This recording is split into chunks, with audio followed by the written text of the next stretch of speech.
शनिवार के दिन जो पीपल के वृक्ष में सरसों के तेल का दीप लगाता है उसको शनि कभी परेशान नहीं करता। एक बात हमेशा ध्यान रखिएगा, मान लो अगर कोई भारी रोग ऐसा शनि महाराज के कारण हो गया हो, अच्छे काम करते करते उल्टे हो रहे हैं, होते हैं किसी किसी के साथ में, विपरीत परिस्थितियां आ जाती है, अच्छा करने जाओ बुरा हो जाता है, अच्छा कर्म करने जाओ बुरा हो जाता है। तो पीपल के वृक्ष की जो छाल होती है, छाल देखिए, पीपल के वृक्ष में जो छाल लगी होती है, उस छाल को घिसकर चंदन बनाकर भगवान शंकर का स्नान कराकर, अभिषेक कराकर, पूजन कराकर, पूजन कराने के बाद में पिपलेश्वर महादेव का नाम लेकर, कौन से महादेव? पिपलेश्वर ने बोला, लक्ष्मी आज शनिवार का दिन है जिस दिन अपन इस दरिद्रता से मिलने के लिए पीपल के पेड़ के नीचे आए हैं। हिंदू धर्म में ये दिन पीपल के वृक्ष के लिए पूजनीय होगा। जो भी शनिवार के दिन पीपल के वृक्ष की पूजन करेगा, दूध चढ़ाएगा या मिष्ठान का भोग लगाएगा, लक्ष्मी और नारायण उसके घर में प्रवेश कर जाएगा। लक्ष्मी और नारायण उसके घर में प्रवेश करेगा, इसलिए नियम बनाया। कौन से दिन का? शनिवार। लक्ष्मी जी बोली, नारायण आपने तो एक दिन का वार लिख दिया, शंकर जी ने 7 वार बनाए हैं, रविवार, सोमवार, मंगल, बुध, गुरु, शुक्र और शनि, ये शिव जी ने बनाए। अब एक दिन आपने अपना बना लिया, बाकी के दिन अगर कोई इस पीपल के वृक्ष के नीचे आएगा और यहां तो दरिद्रता बैठी है तो उसका क्या होगा? भगवान नारायण बोले, सुन दरिद्रता, तेरे से एक विनती है, अगर कोई भी मनुष्य इस पीपल के पेड़ के नीचे अगर 7 दिन में आता है और उसके हाथ में अगर कोई सामग्री होती है तो तू उसके घर में प्रवेश नहीं करेगी। नियम है पीपल के वृक्ष का, या तो पानी का लोटा लेकर जाओ, कुंकू का चोपड़ा लेकर जाओ, शक्कर लेकर जाओ, या पेड़ के नीचे चींटी को डालने के लिए आटा ले जाओ, पर खाली हाथ पीपल के वृक्ष के नीचे कभी मत जाओ, कभी नहीं। खाली हाथ जाओगे तो दरिद्रता तुम्हारे घर में प्रवेश करेगी। दरिद्रता उठकर खड़ी होकर बोली, नारायण तुमने अपनी मनमानी करी है, एक दिन मुझे भी मेरा चाहिए। भगवान ने कहा, बोल कौन सा दिन चाहिए? दरिद्रता कहती है, रविवार के दिन इस पीपल के वृक्ष के नीचे मैं दिन भर नृत्य करूं, इसमें रहूं, और जो यहां आए रविवार को मैं उसके घर में प्रवेश करूं। भगवान ने कहा, ठीक है। दरिद्रता, रविवार का दिन एक ऐसा दिन रहेगा जिस दिन तू इस पीपल के वृक्ष के नीचे नृत्य करेगी और जो आएगा इस पीपल के वृक्ष के नीचे तो उसके साथ प्रवेश करेगी।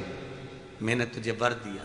इसलिए हमारे यहाँ केवल पीपल का वृक्ष अगर दीवार में भी लग जाता है ना, किसी की फैक्ट्री की दीवार में, किसी के घर की दीवार में पीपल का वृक्ष अगर लग जाता है, पीपल का पौधा लग जाता है, उसको कितना भी तोड़ लो वो वापिस लग जाएगा, फिर तोड़ोगे फिर लग जाएगा। अगर पीपल के पौधे को तोड़ना है तो केवल रविवार का दिन एक नींबू, एक मिर्ची और बमूल का कांटा, ये 3 चीजें रखने के बाद में आधे घंटे बाद रविवार के दिन पीपल के पेड़ को उखाड़ कर फेंक दो। दूसरी बार कभी पीपल दीवार में लगता ही नहीं, कभी नहीं लग सकता। केवल एक रविवार का, केवल एक संडे, इतवार का। घर में दीवारों पर अगर पीपल लग भी गया है, इसलिए पीपल के वृक्ष को उखाड़ने का, अगर घर में पीपल लगा हुआ है या पीपल का पौधा हमारे घर में लग गया, उसको उतारना, निकालना, लगाना, तो पीपल के वृक्ष को अगर निकाला जाता है तो रविवार के दिन, और अगर पीपल के वृक्ष को कहीं लगाया जाता है तो सोमवार के दिन या मंगलवार के दिन, बुधवार के दिन, इन दिनों में लगा सकते पीपल के वृक्ष कहीं लगाना। शनिवार का दिन एक ऐसा दिन होता है जिस दिन पीपल के वृक्ष को कहीं जाकर लगाया नहीं जाता, क्योंकि शनिवार के दिन पीपल के वृक्ष के नीचे लक्ष्मी रहती है। हम अपने हाथों से अगर पीपल का वृक्ष किसी दूसरी जगह पर शनिवार को रोपित करते हैं तो हमारे घर की लक्ष्मी अपने घर से छिन्न होकर चली जाती है। इसलिए शनिवार के दिन पीपल लगाया नहीं जाता, किसी के घर जाकर उसको वापस पलटा नहीं जाता। लग गया उसको डाल। प्रभु मेरी धर्म पत्नी को कहाँ रखूं आप बताओ? वो तो जहां यज्ञ होता है, अनुष्ठान होता है, दान होता है, पुण्य होता है, सत्कर्म होता है, वहां जाने को तैयार नहीं। अब करूं क्या? भगवान ने बोला एक काम करो। दुर्वासा जी बोले जिसके यहां रात्रि में बर्तन झूठे पड़े रहते हो, उसके घर में इस दरिद्रता को लेकर तुम प्रवेश कर जाना।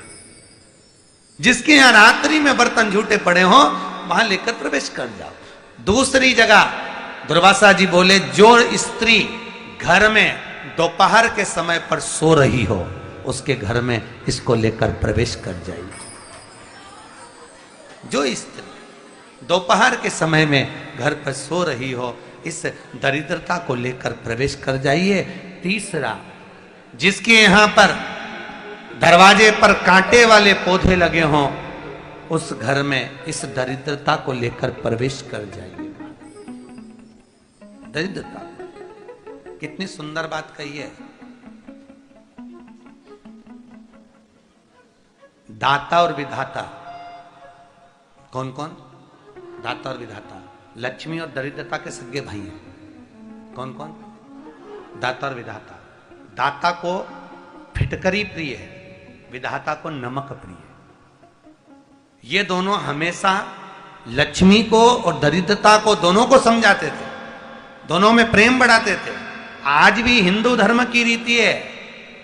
यहां तो ठीक है, जिसके यहां पर भी अगर थोड़ी सी भी परेशानी होती है, थोड़ा सा क्लेश होता है, अशांति होती है, लक्ष्मी नहीं टिक रही हो, काम नहीं बन रहे हो, बहुत प्रयास करा जा रहा हो और हमारा कार्य नहीं होता, तो क्या करते हैं? फिटकरी और नमक को पानी में डाल देते हैं और घर में पोछा लगा देते हैं। आप लोगों ने आजकल फेसबुक पे भी पढ़ा होगा, व्हाट्सएप पे भी पढ़ा होगा। तो क्यों लिखा उसमें? उसका कारण ही केवल ये है कि दाता और विधाता की प्रियता उसमें।